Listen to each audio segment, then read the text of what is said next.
All right. So, peace and love, everyone. This is Love from the platform, Hanging Out with Love. And I am the self love guru. And I talk about various different topics, but my passion is Black families, the institution of families as a whole. And that's what we're going to talk about today. So, the title of the event is Femininity and the Culture. I will have two wonderful men coming to speak with you all today. So, I'll allow my first speaker to introduce himself.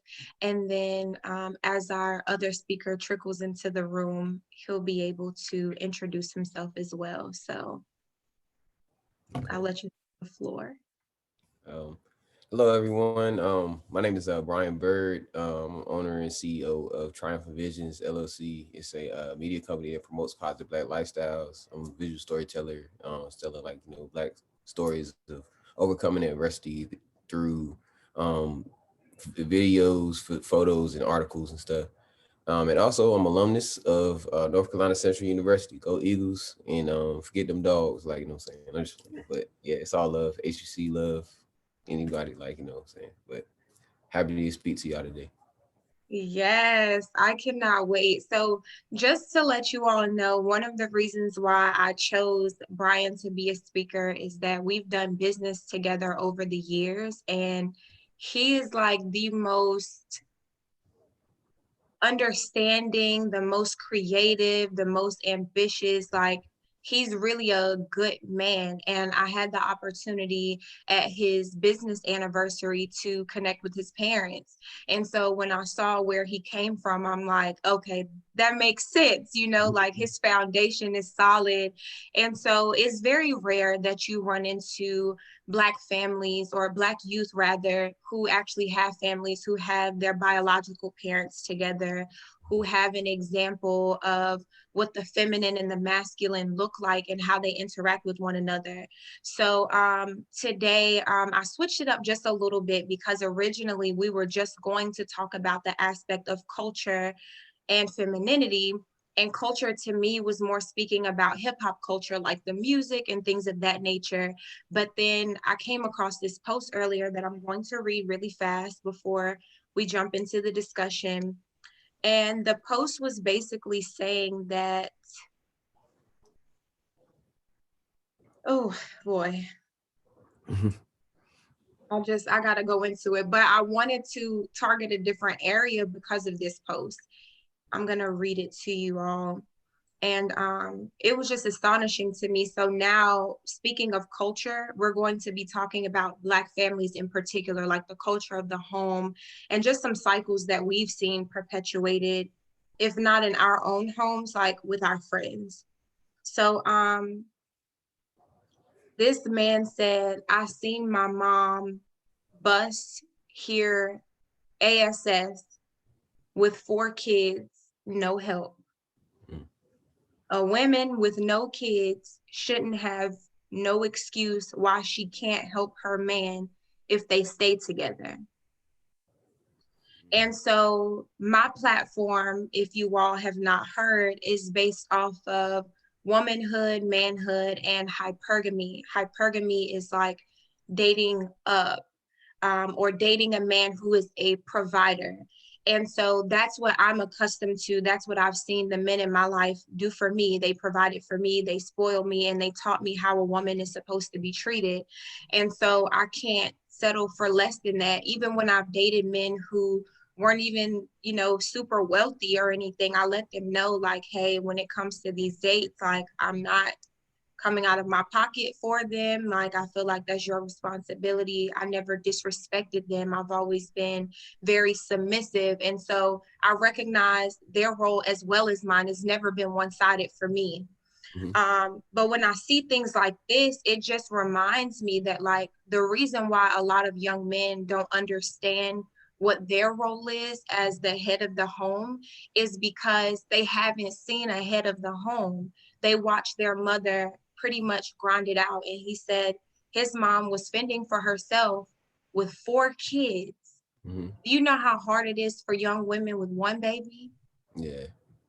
and you have 4 mouths to feed. So that's what we're talking about today, broken families. And so with this quote, I just want you to tell me, what was your initial thought when I read that?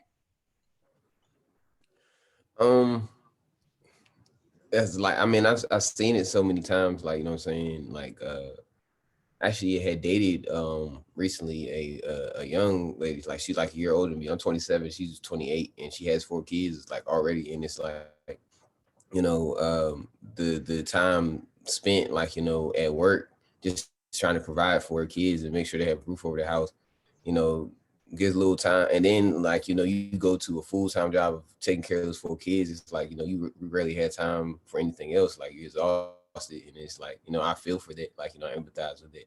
And it's like, it's very also a little very time to, like, if you wanted to go out and, like, date and, like, experience new things, it's like it's very little things that you can do, because it's like, you want to make sure that your kids are taken care of first.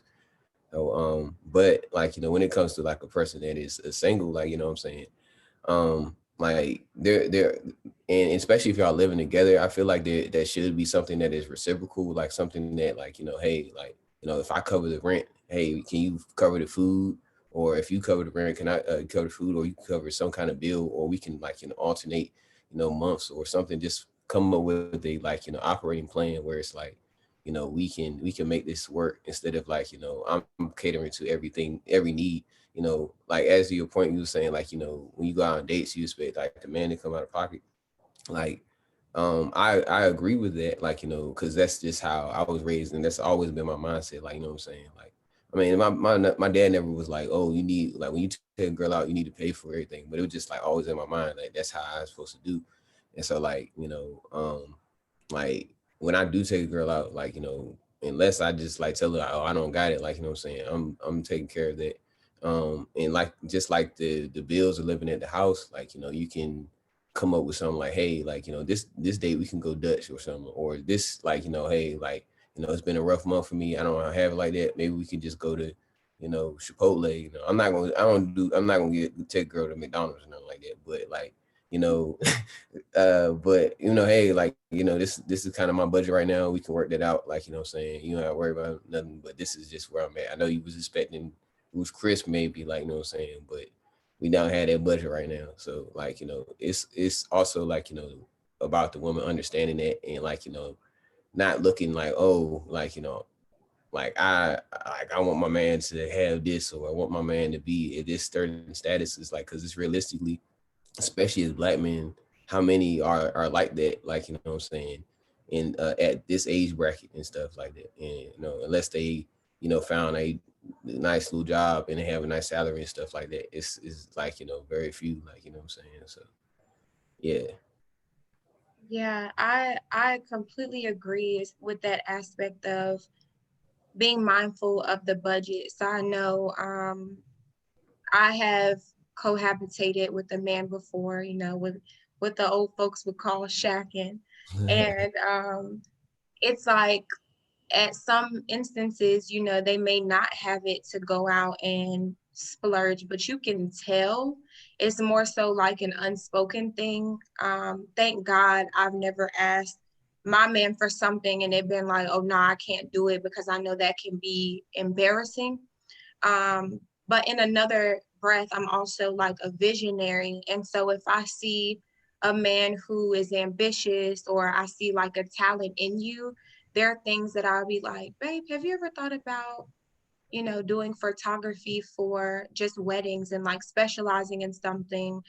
Because when you have a specialty, people pay attention to your business more, Mhm. because it's like, oh, okay, you specialize in this. So when I need a photographer, it's not just a photographer, it's a photographer for these weddings. And a lot of people, even during the pandemic, are getting married. You get what I'm saying? So I've always been that type of woman where it was like, babe, let me see that resume. Let me see what you got up there, or looking at his outfit. I remember I dated a guy who attempted to leave the house with like some sneakers on. He had on a dress shirt and some slacks, but he had on sneakers because he didn't have dress shoes. He's I don't want to call him a thug, but you know, he doesn't have anywhere to wear those types of shoes too. You get Right. what I'm saying? And so I was like, let's just go to the thrift store and see what they have, because that's what we do. Like, if you need something that looks kind of classy and expensive, but you really don't have the money, women will go to thrift stores and find something name brand. Like, people be finding good purses there and everything. So I took him to the thrift store and he paid $4 for a pair of shoes, and they were really nice. And he, you know, wiped them down, made sure they were shiny, and he got that job interview and he aced it. And it was like, then he was a car salesman. So now he can do even more for the house. And so it's like, I do get to, I wanted to address your other point where you were like, as Black men, some of us just don't have it. So a lot of the men that I have dated have had like felonies on their record, but when they meet me and they are, oh, well, what happened to 50-50? Or, you know, well, I don't know if I can get a job because, you know, I have this thing on my record, like it's hard for me to get a job. And I'm like, okay, Mhm. like hard and impossible are two different things. Right. Right. You know, so it's like, if you want to be with me, this is what I need. And I just leave it at that. And they figure it out because it's like, well, I want her, you know, so I'm a hustle. And they always thank me. I've never had a man that I've dated be like, I wish you didn't push me so hard, because I don't apply pressure. I'm not your mom. I Yeah. just let you know what it is that I need, and they step up to the plate. So I know, moving into the point, I know like before we did this thing, I had a conversation with you about like dating women who didn't want more out of life, or like women who sort of enable you, and how that impacts you as a man, with your level of success. Like, if she doesn't expect anything from you, it's sort of like, okay, well, I'm just Hmm. and dick, for lack of better words. You know, comforting her, holding her, but I'm not, it's like, what are you doing there? So I want you to speak to that point. How does it feel for you when you're dating a woman who doesn't have that type of mentality where she has standards? Um. Well, I mean, to be completely honest, like I mean, like women that have like no ambition, no goals and stuff like that, and not willing to like challenge me, like you said, like you know, like I'm not normally like like attracted to them in a sense that I want to be in a relationship with them. Like what I'm saying, I may like be physically attracted to them, but like that'll be about it. Like what I'm saying. And like I mean, as a single man, that's fine. Like what I'm saying, like I feel like with men and women, like it's important to be like honest and upfront and transparent with that. Like what I'm saying, let Yeah. that be known upfront before you just get up in a relationship with somebody and you was like, oh, I just really wanted to like kind of hit, and like but then you start saying like later down the line she not really doing nothing, she kind of laying around expecting you to just take care of everything, and she don't really know what she want to do.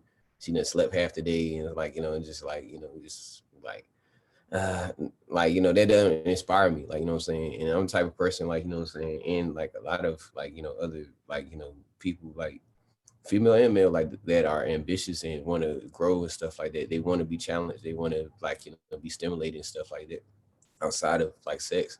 So it's like, after you give me this, like, what can you do for me? Like, what I'm saying? So it's just like, you want to find somebody that is looking to build them goals, like, what I'm saying, and build like, towards something.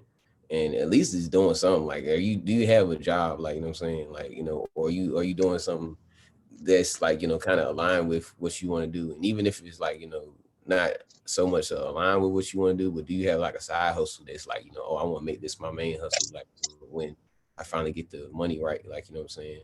So it's it's an interesting thing, but like a lot of times, more times than not, like if a girl don't really have goals or nothing that she wants to do, then like I just um beyond like just physical attraction, I'm not really attracted to That makes sense. Hello. How you doing? How you doing? I'm doing well. her. I'll let you two introduce yourselves. Okay, I'm Travon. I'm an urban fiction author, and we do vegan caterers. My bad, my mind is like all over the place. We're on the road right now, so I'm just like we just did some crazy shit. But we're vegan caterers. I own a vegan catering company called Vegan Takeout. But the main thing I do is write books, and I tell stories based on life experience and things that like growing up in the hood you would experience. So That's what's up, man. Like, my name's Brian. I appreciate all the hustles and side business and stuff. Like, I have a media company that promotes positive Black lifestyles. It's called Travon Visions LLC, and I do visual storytelling, photos, videos, and articles and stuff like that. So, okay, yeah, it's nice, man. So you create art through images more so. Yeah, definitely. Okay, yeah. I dig that. Mm-hmm. All right. Yeah, man. That's dope. Like, I gotta try some of the vegan food, man. Like, you know what I'm saying? It's the new Yeah. wave, bro. It's the new. If you feel better, when you feel better, you act differently, Yeah. and you attract different things. So it's just Real. like it's literally a spiritual thing. That's That's what I what's try up. to. Yeah, man. Like, it definitely is a different way, man. Like, and I gotta check out some of your books too. Like, You got some of my books? Oh no, I said I gotta check out some of your books. Oh, I was about to be like, what? For I'm sure, not. man. Yeah. Yeah. I don't know what kind of genres you read. Like, what kind of books are you into? Well, I mean, I read a lot like motivational books and stuff like that. But like, growing up, especially like, I used to come down to North Carolina like a lot before I moved down here, and like, we want nothing to do. They make us read books like, in at my grandma's house in the country and stuff. So we would read like, fiction books and stuff like that and things like that. So, I like books like, just something that's like, interesting and stuff like that. Yeah. Yeah. Yeah, I write stuff mostly about like urban romance. Well, first it started off, but like based on like my story. So it was like, a kid who grows up, he ends up gang banging and stuff like that, gets locked up and like kind of tells that story. But that's like a million people from the hood have that story, but I wanted to write a story that a million people could identify with. But then I transitioned over into like romance, you know what I'm saying? Because it's like that I enjoy writing like love stories and like more so positive stories with like action scenes in it, like versus a completely dark story, like more so how like a lot of the stories that I write with male leads, Mm-hmm. the stories like dark because it's like it's some real shit, Yeah. versus the stories with female leads, it's so much more fun writing as a woman because you just do whatever, you could damn near fly. So, but yeah, man. But yeah, I just joined the conversation. If y'all could keep me up to speed, like get me up to speed, what I missed. So I was getting to that part next, I promise. So when it comes to the conversation, I know originally I told you both that I wanted to talk about femininity and the culture as it related to like hip hop culture and how, well, pop culture as well, how the music has impacted our communities. But then I came across this post earlier to like this morning, and I was like, I gotta switch gears and make culture deal with these Black families, because I feel like until we really get to the root of it, like we talk about music all the time, but until we can get to the root of some of these issues, like nothing can really be solved. So I read the quote to Brian, so I'll reread it for you. And so this guy said, I seen my mom bus here ASS with 4 kids and no help. A woman with no kids shouldn't have no excuse why she can't help her man if they stay together. So I reposted it. Obviously, I took out the information to protect his identity, but I said single motherhood is the reason why a lot of these men feel justified in not providing for their home.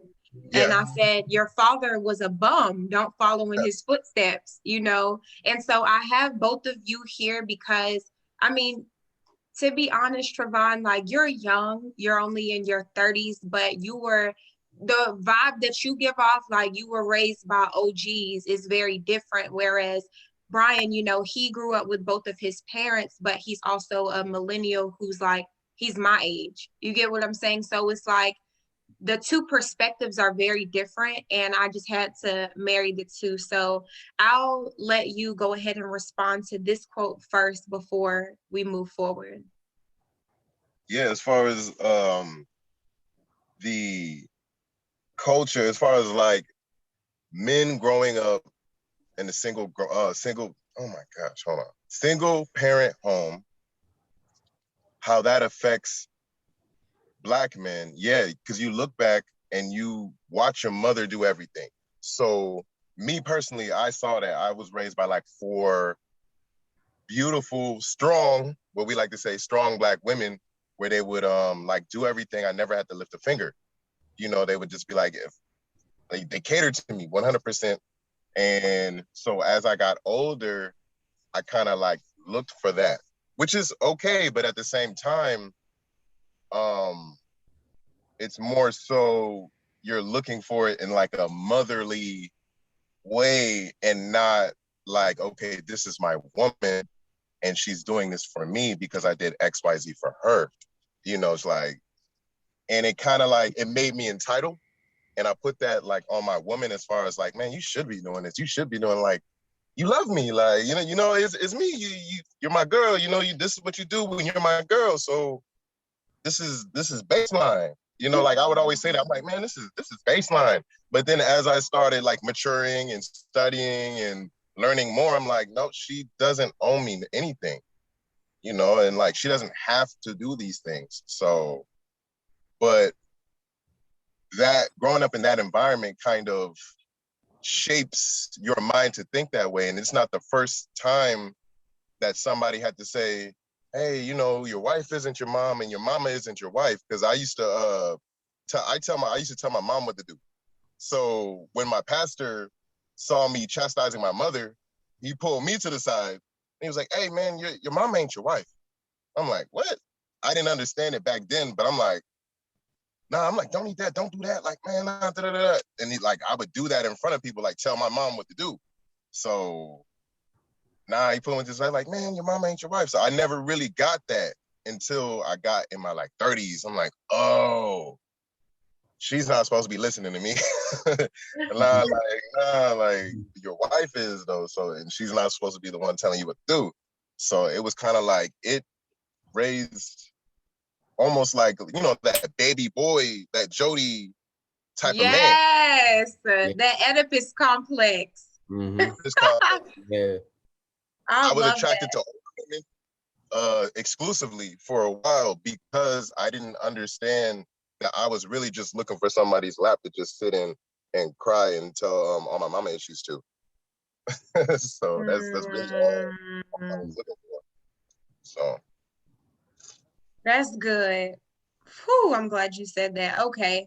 And so from my perspective, it can be very disheartening. I know when I've dated some guys in the past that were seemingly really good men, and they seemed to be mature because I was only looking at the finances side. And that's why on my platform, I always talk about, yes, a man can be a great provider, but he also has to have good character. You get what I'm saying? Because I'm doing things for him, like, you know, supporting him mentally, but then they're trying to like use me as a crutch for all of their baggage. And like men aren't supposed to do that. Or they're accustomed to like a certain type of drama in their past relationships, like women who don't have any control over their emotions. And me, when you come home, I'm like, babe, what you want to eat? Do you want to, you know, and you trying to start an argument with me because you feel like if I'm not arguing, I don't care about you. And it's like, that's not normal. You get what I'm saying? So then it makes you as a woman, well, me, not you as a woman, me as a woman, be a little bit more like tough with you because I can't be soft. So now we're switching roles. Now I'm coming into more of a masculine type of role because you are acting feminine in a way, and you look at me as your enemy instead of as a partner or as a companion. Mhm. And that was really tough to deal with. And this is something that a lot of people, women will use as an excuse for like not wanting to be hypergamous. Like, well, oh, well, a man can try to run over you or try to control you. And I truly do believe it's about what you allow and what type of man you choose. But I'm never going to stop being a feminine woman and still seeking out that man who knows his job. Why would I change myself and put extra stress on myself just because I didn't have good judgment in the past? You get what I'm saying? Mhm. And that stuff comes with experience, and it also comes with people in your family teaching you the game, which is why another thing when it comes to Black families, Black No men, game. y'all gotta stop coddling your daughters so much. Like, I'm spoiled, but my daddy, my uncle, my grandpa, they didn't teach me nothing about men. Like, the only thing my dad would say growing up is like, all niggas ain't shit. Well, what Yep. does that mean? You get what I'm saying? And it's like, you're telling me that this is how I'm supposed to be treated. I'm supposed to be spoiled and I'm supposed to respect this man, but you're not telling me what I should be looking for. And they felt like they were protecting me. Yeah. Yeah. That happens a lot, especially in like, you grew up in the church. Yep, that's literally like down south church, Pentecostal Black families, sex isn't talked about. So it kind of like, especially as a man too, that affected me. It made me socially awkward. It Yeah. made me awkward. It made me a late bloomer. It made me want to be hyper masculine because the way that I was, people were like, oh, you kind of like soft, because all I was doing was hanging around old church ladies all day. I didn't have a masculine energy in my life. So a lot Yeah. of mannerisms that I had, a lot of things that I said, a lot of my interests were that of an older church woman. So like, yeah, I got it real bad. Well, yeah. Yeah. I definitely like, see that, like, cause it's like he was saying, like, sex isn't talked about, like, what I'm saying, like I share the background of like I like to share the background of my parents before I talk like about myself, like, what I'm saying, so it gives you context, like, my mom basically was raised in a single mother home in the projects in Southeast DC. Like, if you know about Southeast DC, it's one of the roughest areas, like, in Yeah. like, what I'm saying. I mean, it's not as bad now because of gentrification, but it was bad, like, when I was younger and before that, like, way before, like, especially before that. And then with my father, like, he lived in Clayton, North Carolina, like, down here, and he lived in a a 2-room home. Like, he had a kitchen and a bedroom, and, like, what I'm saying, that was it. And five, his mom had 5 kids, and it was just them, like, in that room. And it's like, both of them kind of came together to make sure that I was, like, provided for and stuff. And my brother and my sister, like, we didn't have to struggle or worry about nothing. But it's like, still stuff, even though they like, were good parents and stuff, that they couldn't teach us because they didn't have their parents in the home. Like, my dad, like, when we was younger, like, it was like we would talk about certain things like working and, like, working hard, being a good man and stuff, but it was like we didn't talk about sex, like, what I'm saying. It was like certain Oh, things, because he didn't meet his father until he was 15. So it was like, by then he's already grown, like, what I'm saying. But it's like, he done missed out on them lessons. So it's like the lesson that he could have taught me, I kind of had to learn on my own, like, and like you said, like, I had a lot of strong Black women in my family and a lot of strong Black men, but it's a lot more stronger Black women than men, like, in the church and in my family, like, and so, it would it's like, sometimes it was difficult navigating through that, like, to become that man, like, what I'm saying. And it's like, it's the cycle, man, because it's like the reason why there's so many more strong Black women, especially in the church community, than there is Black men, is because it's literally that cycle of like how I just explained, of like millions of young Black men being raised exactly like me, single mom, living at grandma's house. I got my aunties around, mhm, that's all I have is my aunties, my grandma, my mama, right, and like dudes that my mom dates here and there. And then my stepdaddy came in later, but you know, my psyche, my personality was already shaped and formed right, before he stepped in. hmm And he was one of those toxic masculinity type of dudes from Jamaica. So anything feminine that I would do, he would just slap me. When my mom wasn't around, he would just like slap me until I would cry and be like, "Shut up, shut up! No, nobody did nothing to you. Like, why are you crying? Like, you're not even hurt." And I was like, you know what? I'm not hurt. And he would yell at me and cuss at me and like do all like to try to toughen me up, all this shit. You know what I'm saying? But really, as I'm older, I realized he was just taking out a lot of his shit on me. Right. Yeah, it's yeah. He had a labor job, and he didn't like his job, and he would come home and whip my ass every day. Wow. So, See, that's when I I'm started so the gangbang. got you. I was running from home. And that's the thing, like you were saying earlier before when we started, it was like, you know, it starts at the home. Like, you know what I'm saying? A lot of the times where we run off and try to find other things is because our homes weren't stable. Like, you know what I'm saying?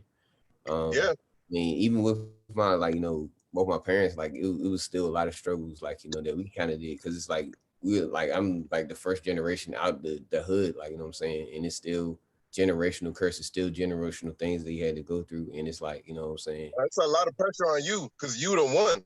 Yeah. You know what I'm saying? Like all that pressure, I was supposed to be the one in my family, but I messed up. I was supposed to be in school to be a dietitian. And while I was waiting for the semester to start, I was out there robbing people for school clothes. I'm like, man, I need to get fly before I get on campus. I'm freshman. So I'm out here, I'm like, all right, if I go out here and just hang in the hood and like hit licks with the homies and shit, I'll get some school clothes and then I'll just stop. You know, once I get fly, I'll stop and I'll go to school. Never made it to school, man. Yeah. Went to prison, got out, life fucked up. So that's why my whole family hates me, because like all that pressure you feeling, that was on me. Like, oh man, like Travon, he's a smart one. You know, he's gonna be something. Like he's gonna get out of the hood. Like he's gonna go to school and oh my gosh, he's amazing. He's so intelligent. And then I messed my life up, going to prison. So now I'm still out here making the best of it though. Yeah, and that's you can do. And like I want to make a main point, but I want to make this point before I forget it though. Like, you know, talking about how you know, a lot of women not put on game, like both men and women not put on game, like, you know what I'm saying, about it, like, you know, people and if it is, it's like it's toxic or whatever. Like, oh yeah, you can do this. But it's like, you know, yeah, like with the daughters, like it's like you oh, this is my daughter, like, you know, I don't want nothing to happen to her, but you gotta put her on game. You gotta be like, okay, this is how some men gonna approach you, and so you know the proper man to go toward, like, you know what I'm saying, and to submit to, like, you know what I'm saying, because you end up submitting to the wrong person, and it's just like, you know, you didn't waste your time, you broke your heart, all that stuff. And same with men, like, absolutely true, because I see. But my little sister, I was like her father figure, because you know, my mom and like my stepdad was going through the divorce shit, and like they literally didn't give a fuck about us no more. But I had to raise my little sister, and the type of man that I was back then was the type of men that she's choosing today, like little like F boys, and all they, you know, they lead with their money. And she likes guys that make fast money exclusively, because when I was in the street, I would come home and I took her shopping every day. I would hit licks and take her shopping and take her in the store and just be like, get whatever you want. I don't care. Just go and get whatever you want. And she had that experience growing up of a man spoiling her every day. I would come and check her out of school when I would hit a lick and we go straight to the mall. So now she has that expectation from a man, so she's not looking for no square dude. She's not looking for dudes that have like a regular job that like, okay, it takes me 2 weeks to make, you know, $300-400. She's just like, I'm like, nah, she likes dudes that can make sums pretty fast and that will spend it on her. And sometimes that's not the best type of man, because they are controlling, they are abusive, they are all of these things. And like I was telling my girl now, I was like, the reason why I was hustling so hard in the street to get the money over my ex. I wanted control. I'm like, no, you can't. I didn't allow her to have friends. I was like, no friends, none of that shit. Nah, it's just me, you, no, nothing. No friends. Nobody but me. No friends. No, you talk to nobody but me. Period. Like I was horrible. So, but That's now good. different. I saw what I was doing, and that's not love. That's not love on my part, and not coming from that woman towards me, because she was around me because more so of the clout and what I could do for her and like all those things. So that's why when I got out of prison and I got with the girl I'm with now, baby, I was like, I kind of didn't tell her who I was. That's why I wrote the story Married to the Mob. It's kind of like, it's based on how we met. And she knew me from school, but she didn't know me as a gangster, you know? So I was just like, I could be myself. I could give this girl a chance to like fall in love with my personality, and then be like, oh yeah, by the way, all this shit, like all After this that, shit, like, yeah, I have all this baggage, but I needed you to see the real me first. I didn't want you to either be turned on or off because of a street persona. Oh And my gosh. yeah. No, I have to say something here. So when you mention first the aspect of this square dude, that's another thing that I talk to women about all the time, because what you think you're looking for in this man is not actually what you're looking for. So they think, I just want somebody that's tough. I want somebody with the money, but it's about the security. Like you want a man who's protective, you want a man who provides, but that image of this street dude is what you're actually going towards. And I actually had an experience like what you did to your current girlfriend, future wife. My ex, like, didn't tell me anything about his past. And that was very detrimental, because it's like all of a sudden, one day he just gets locked up. And I'm going crazy, because it's like, wait, what happened? Like, I thought he was being funny. I had broken up with him and we didn't talk for like 3 days. And I'm like, he calls me every day, you know, but he's trying to be funny. You know, I'll let him do whatever he's doing. But then I keep getting a call from this 336 number, which is Greensboro. That's my hometown. And his mom is calling me. And I'm like, hello? And she's like, yeah, love, I just wanted to let you know that King is locked up. He's in jail, and he's the one that's been trying to call you. And I'm like, locked up for what? When I tell y'all, I was so confused. Like him going to jail, he went to jail first, but then he went to prison. And like him just telling me all of the stuff that had been going on, I was literally sick to my stomach. I could not eat. I was losing weight. I would probably eat once a day, and that was just to keep myself alive. Like, okay, love, if you don't go get food, like, you know, you could end up losing your mind or something. Like, you need food to think. But outside of that, I was just working. And in that situation, I also had like my car payment, for instance. So I wasn't paying for anything because I had went back to school. So my arrangement was like, okay, I have my LLC, but although I have this skincare line, I want to be able to offer a service with that too, which was nails. So I was in nail school, and now you're locked up. So I got this payment. I'm in school full time. So it's like, I got to find a way to get this stuff paid for. And that was detrimental for me, because now I'm being taken out of my element. I was comfortable, you lied, and now I have to figure out a way to fend for myself. So I tell the women too, like, if you with somebody, whether he lives that type of life or not, you need to have some money put up, you know, because anything can happen to him and you will be left with that bill, you know. So that was hard. Absolutely. That's something, because like guys, we know, like we really good at sensing like good girls. Like if you're the type of girl that we want to like marry, we will, like, it's the same thing that girls do to guys. Like they'll try to hide all their flaws and try to think really perfect and nice. But if like they don't really care about you, they'll tell you everybody that they ever had. Like straight up, they'll tell you everybody they ever had and be 100% transparent with you, 100% real with you when they don't even care nothing about you. Right. So, but the ones that they care about you, they'll lie to you. You think they're a virgin. You think they're celibate. Matter of fact. So, Yeah. but it's the same thing. So yeah, like if we see value in a woman, and I'm just like, I literally when I met her, like it was my second day out of prison. My mom, for some reason, I think she got mad at me. She gave away all of my possessions. And I was just like, you know what? That was my karma because I robbed and stole for everything that I own. And I had a brand new wardrobe that I never even got to wear. And my mama, I don't know why, but she gave away everything.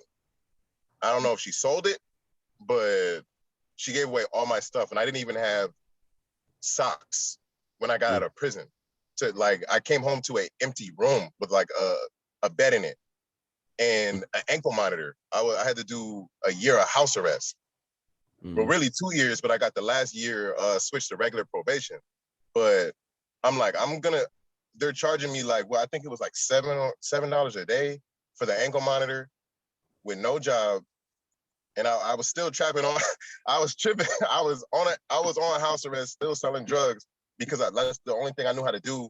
And I'm like, I can't get a job because I'm on an ankle monitor.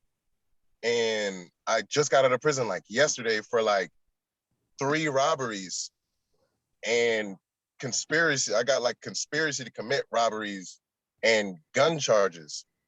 So I'm just like, I'm not going to get a respectable job to even be able to pay for my probation.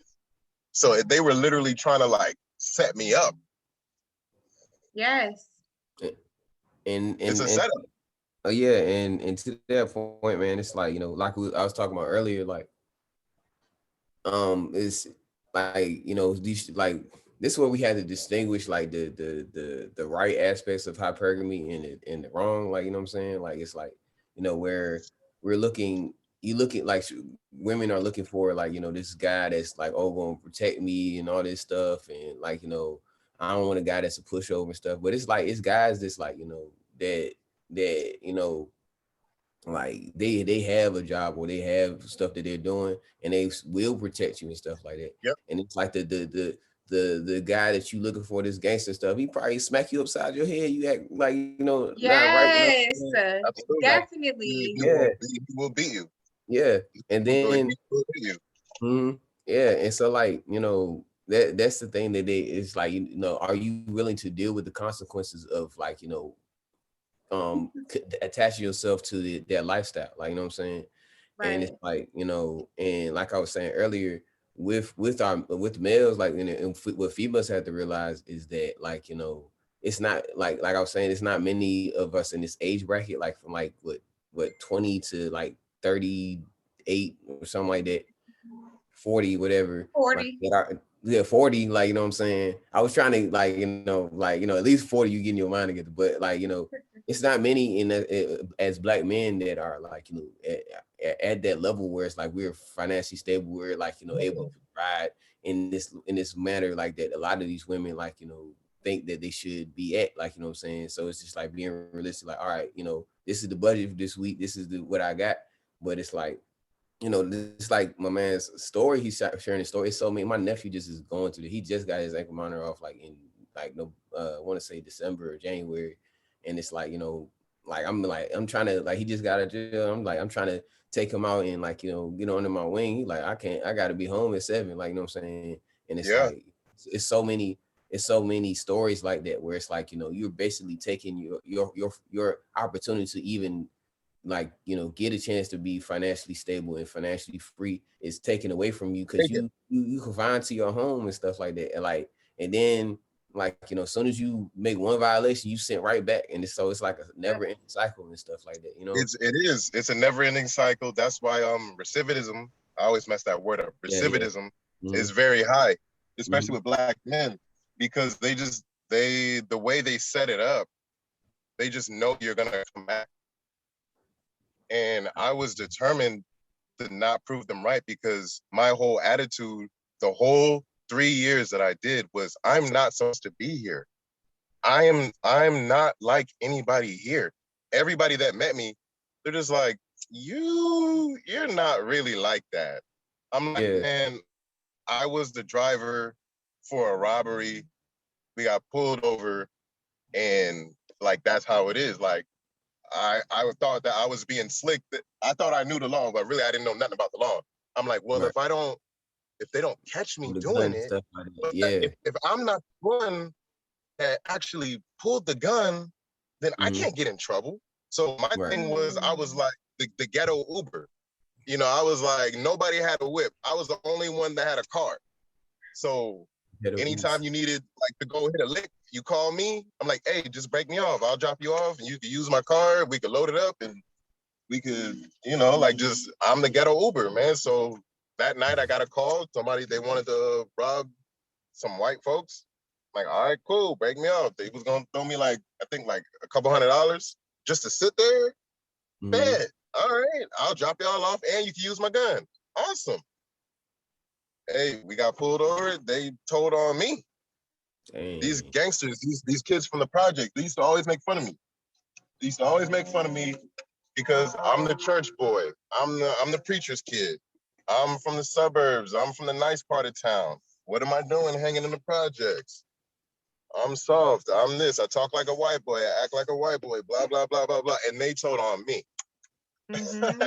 Yes, and that's what another thing that you and I talked about when I met with you, just about the event, how everybody has this aspect of what the streets look like, but you have no idea what it's like until you're actually there.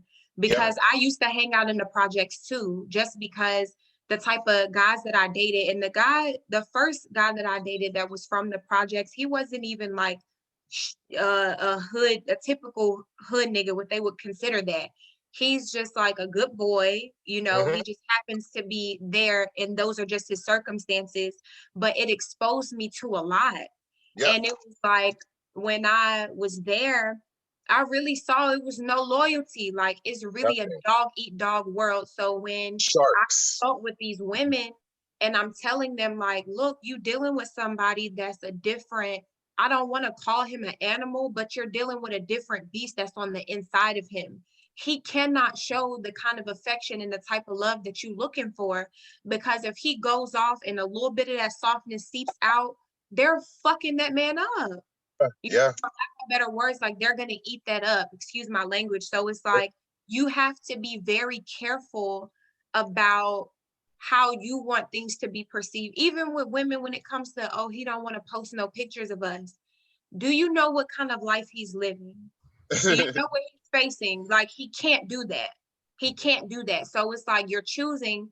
And a lot of these memes I see too, when they like, oh, I'm into romantic hood niggas. Like, yeah, they might be romantic and treat you good in the house, but when y'all out and about, tread light. You don't know what's gonna come out of this man's mouth. And it's not to say that you should enable that or allow it. You know, I do think a man is supposed to respect his lady, but if he's around that toxic masculinity, as you mentioned, like he's not gonna be able to show that type of love towards you. And one of the things I wanted to address before we continue was like this fear of marriage. So I'm not sure where that comes from, but I know I was watching a video the other day and it was talking about how women are sort of like groomed to be married. Like they teach us, you need to be somebody's wife, you know, don't be out here sleeping with all these men, you know, respect your man, da da da da da. But I was told that young men are taught the opposite, like wait as long as you can to get married. So it's like we're taught we need to be married by a certain age. And a lot of women be feeling like it's something wrong with me if I don't have a ring on my finger. But that man is supposed to get his money right, you know, make sure he can take care of his family and all of this stuff. So I just wanted to hear y'all's opinion about that while we have this last 5 minutes. This conversation was good. Yeah, it was. No, I mean, it's because men are praised for more so how many bodies they can get. So it's just that is more so at the forefront, especially in the Black community, because that has been looked at as manly. Like, oh well, I've slept with X amount of women, that means I'm a man, because we never really knew what a man was. because our masculinity was stripped ever since we got here, slavery. So I feel like we was just grabbing at the air, we're still trying to figure out what a man is in the Black community.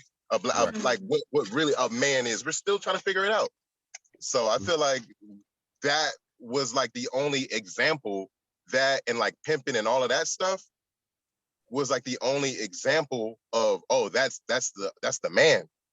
Right. And so like that's why we only gravitate towards that, and that's what's been passed down, that message, like, oh, I gotta be like this, because it was pressure. I was facing pressure from my own family because I wasn't aggressive with women, and even the women that I've dated looked at me kind of weird because I wasn't like aggressive. I'm just like, well, I gotta be like that? Why do I have to be? Because that's what they're used to. Yeah, like they're accustomed to that. They've seen their dads be aggressive, you know, whatever other male figures are around them. So that's normal.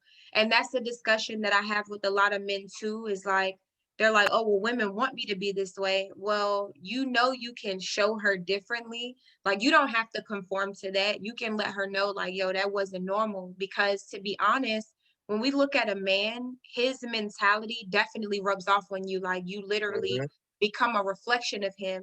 So to be honest, some of the stuff I even know about the game now came from a older man that I was with that told me, like, yeah, don't ever let no man do this. And you get what I'm saying? Like, they told me what was going on. And that is also one of your roles, is to educate her and to make her feel like she's on top of the world. And some men feel like, well, if I elevate her, then she might leave me, but that makes the loyalty stronger. Exactly. You know, you gotta build that woman up. And it's like it's hypergamy. So it's just like I was trying to explain to my homeboys. So it's like, don't be afraid to build your woman up, because everybody sees it. If she leaves you, there's gonna be like 10 more in line because they want to be built up too. So it's just like, it'd be more so just focus on, that's where I'm at now. So it's just like more so focus on increasing value in yourself to the point where there is no other place she could go. Right. Where you gonna go? Yeah. And that's the thing. There's nowhere to go. I'm the man that you would want to cheat with anyways. Where you gonna go? That's man, that's 100. Like, you know what I'm saying? Like, you know, man, like, you know, I haven't been in many relationships, but I mean, I've dealt with like a lot of women, like, you know what I'm saying? Like, you know, whether just relationally or just like, you know, just as friends and stuff like that. Yeah. But it's like, you know, the exes that I've had, and like, you know, like, I guess like flames or whatever, like, you know what I'm saying? Like, I treat them with respect, like, you know what I'm saying? I treat them like a certain way. And it's like, you know, when I was younger, I was like wild young, and like, you know what I'm saying, I could have like, you know, gone a whole nother way, but it was just like my people taught me how to treat people with respect and stuff like that. So it kind of dialed me back.